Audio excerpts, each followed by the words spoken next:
Hey, what's going on everyone out there? My name is Jakejames Lugo, and welcome to the channel, where you'll find some of the most fair and honest game reviews out here. And recently, I had a chance to connect with Ubisoft to check out their latest game coming out in January 2024, The Prince of Persia, The Lost Crown. This is a brand new game within the Prince of Persia series. It stars a brand new character, and there's a lot of interesting stuff going on for it, and I had a chance to play a couple hours of it, and I'm here to share my impressions. So if you didn't already know, Prince of Persia, The Lost Crown stars a brand new character named Sargon. He's part of this group called the Immortals, and they're pretty much like protectors of this land that they're actually a part of. And without getting too much into spoiler territory with the story stuff, because I want everybody to experience it when they finally pick up the game next year, there's a lot of interesting stuff and little tidbits and nods to other aspects of the Prince of Persia series. I feel like if you're someone that played a lot of the older Prince of Persia games, you're gonna love a lot of the new kind of like aesthetic and the approach to the gameplay with this, as well as also if you are a big fan of the Sands of Time, I feel like you're gonna really appreciate what they have planned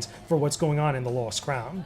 So within the time that I actually got to play Prince of Persia The Lost Crown, I got to experience and explore a couple different areas in the game early on. There was two main areas that you go to when you first boot up the game, and then there was another area I got to explore that I won't get into too much because it gets more into spoiler stuff. However, when you first start off this story, it's pretty much about Sargon and the Immortals going to a place called Mount Kaf, I think I'm pronouncing that right, where they're trying to rescue Prince Ghassan, who was kidnapped earlier. And there's not really any spoiler stuff with that. That was actually in the trailer.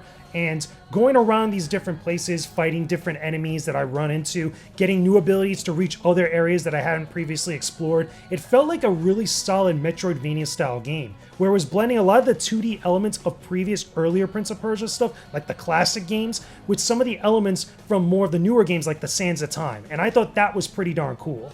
Something that I would like to add was that during my time playing Prince of Persia The Lost Crown, there were certain areas on the map when I was roaming around that had different platform obstacles, whether they had certain hazards that I had to find a way around or I had to actually solve some sort of puzzle by manipulating the environment around me, whether it was like actually pulling switches or levers and then using like perfectly timed jumps to get from one area to the next. It was actually really clever, and if you're someone that actually has played any of the classic Prince of Persia games, you'll recognize some of these different obstacles and traps and ideas that are implemented into the gameplay. But even then, if you're someone that's played a lot of Metroidvania games, you'll feel right at home with this stuff. I think that it all actually really worked for the Prince of Persia style gameplay. I thought it was clever. I never thought it was way too challenging, but it was definitely something that I feel like could get a little bit more complex and a little bit more intriguing as you got deeper into the game.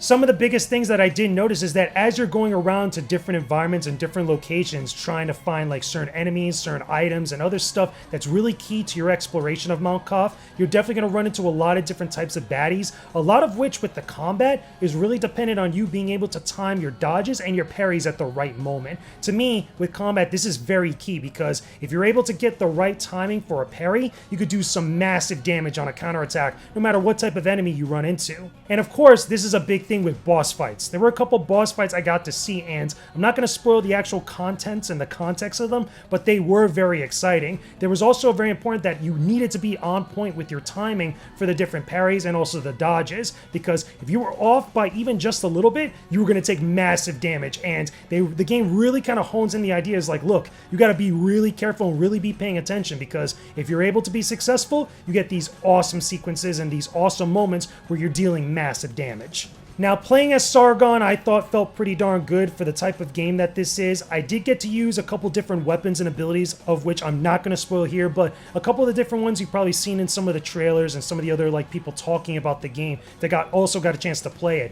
But it felt really good. It made sense. There were different enemy types where you had to use different abilities to take them down, or at least be clever in the way that you approached it, because you could go about it one way, but there was always something else that you could try, especially when you started to open up more abilities. Now, I will say that even though this is a Prince of Persia game, this isn't really a sequel or a prequel or anything related to some of the other games out there. It does have characteristics and elements that you would recognize if you've been playing a lot of the Prince of Persia games, like any of the classic Prince of Persia series or stuff like the Sands of Time, because there is a time element that gets introduced here. They even show that in some of the trailers. But still, this is a brand new original adventure or original story that I feel like people are really going to like. I mean, the visuals look good to me. They were very colorful and they really really implemented different elements of the culture they're trying to highlight here. The characters seem pretty interesting. Their design with their clothing and their weapons seem pretty cool. And the story, again, without spoiling any of it, seems to be really, really intriguing, that I feel like a lot of people, even if you're not a big Prince of Persia fan,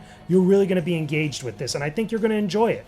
So, for the moment everyone, that's all I got for all of you. I'm only allowed to show you so much from my time actually playing Prince of Persia: The Lost Crown, but I do want to convey that I was really pleased with what I saw from it. I think this game is going to be exciting, it's going to be interesting for people that are or not Prince of Persia fans. I think this is going to be a good game when it comes out next year. Remember, it's releasing in January 2024, it's coming out for multiple platforms, PS5, PS4, Xbox Series X and S, as well as Nintendo Switch and PC. I think a lot of people should definitely check this out when they can. But either way, those are just my thoughts and opinions about Prince of Persia: The Lost Crown from my time playing it with Ubisoft. Let me know some of your thoughts about it in the comment section down below. Tell me, are you excited to play this brand new Prince of Persia game? Are you intrigued by anything that's been shown in the trailer so far? What exactly do you want to see within Prince of Persia: The Lost Crown that will get you really excited? Tell me about all that stuff down below in the comment section.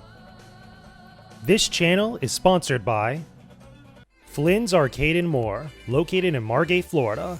Flynn's is one of the premier spots for gaming fans in South Florida. They have a variety of arcade games on cabinet for you to play throughout the week, including all of your beloved classics. You could also play a ton of new and current console games too, on PlayStation, Xbox, and Nintendo consoles.